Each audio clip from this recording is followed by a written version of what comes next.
L'AEPS est une association de professionnels de l'EPS. Elle vise le développement d'une EPS de qualité. Par cette vidéo, nous souhaitons interpeller le plus grand nombre sur le dispositif Sport, Santé, Culture, Civisme, appelé 2S2C, qui, s'il devait se pérenniser, viendrait percuter de plein fouet l'enseignement de l'EPS.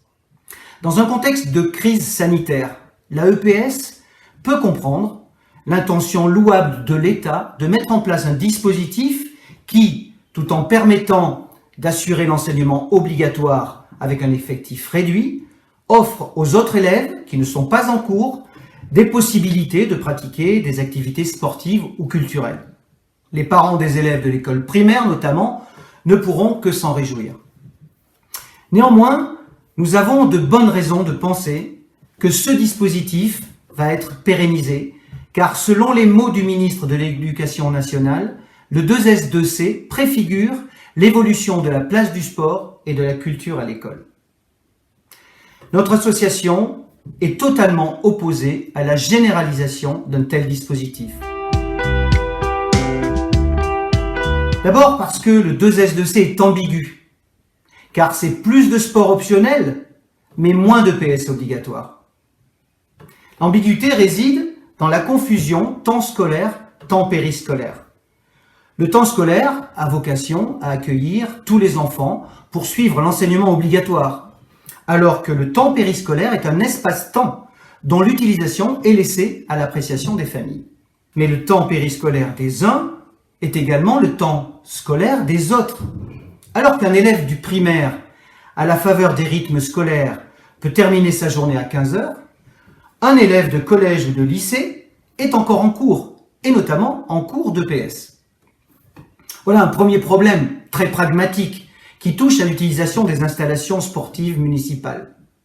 Sur le temps scolaire donc, et sur la même installation, il pourrait y avoir un enseignant d'EPS avec ses élèves et un éducateur sportif en charge d'un groupe d'enfants volontaires pour pratiquer un sport.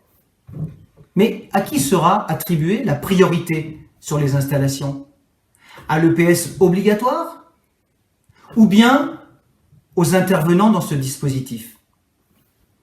D'ores et déjà, la gestion des installations sportives municipales est tendue entre les différents acteurs de l'EPS, de l'école primaire au secondaire et du sport extrascolaire. Elle rend toujours plus difficile la mise en œuvre des programmes d'EPS de plus en plus exigeants. On aboutit donc à la situation totalement absurde qu'un dispositif optionnel devienne prioritaire sur un dispositif obligatoire. En fait, ce dispositif consolide un autre projet qui est déjà dans les tuyaux, appelé École le matin, sport l'après-midi. Comme il est impossible de placer tous les cours d'EPS le matin, la concurrence sur les installations sportives sera inévitable les après-midi. Donc ce projet est soit irréaliste, soit il se fera au détriment de l'éducation physique et sportive.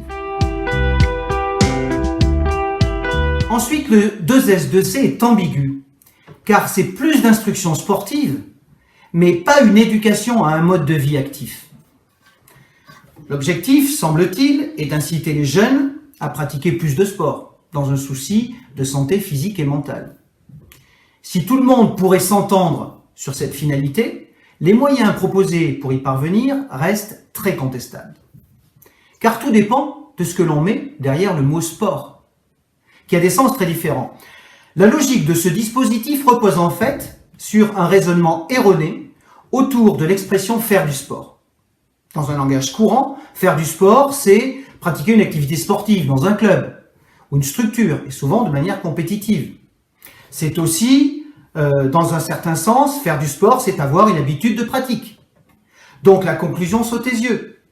Pour construire une habitude de pratique, il suffirait donc de pratiquer une activité sportive.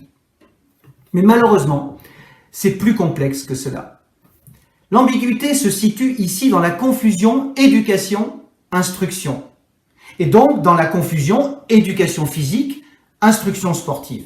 Confusion d'ailleurs entretenue notamment dans le dernier rapport de la Cour des comptes sur l'EPS.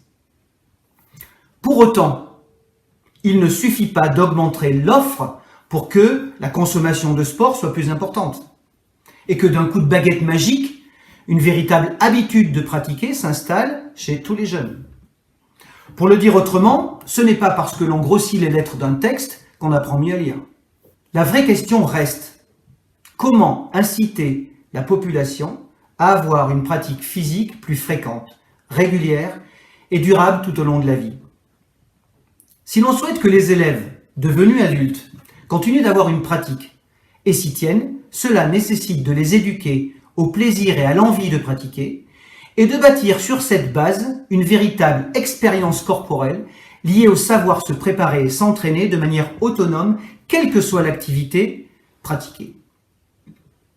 Or, nous pensons que seul l'EPS peut relever un tel défi. Une EPS de qualité, une EPS obligatoire pour tous et pas seulement ceux qui en font le choix. Une EPS qui ne se confond pas avec les activités sportives qu'elle fait pourtant pratiquer. Une EPS dispensée, enfin, par des enseignants formés à l'atteinte de ces objectifs. Le sport n'est pas éducatif en soi, et il ne suffit pas de s'y adonner pour développer le goût durable de pratiquer durant toute sa vie. In fine, nous pensons que le 2S2C, c'est peut-être plus d'instruction sportive à l'école, pour certains dans le temps périscolaire, mais c'est assurément moins d'éducation physique pour tous dans le temps scolaire.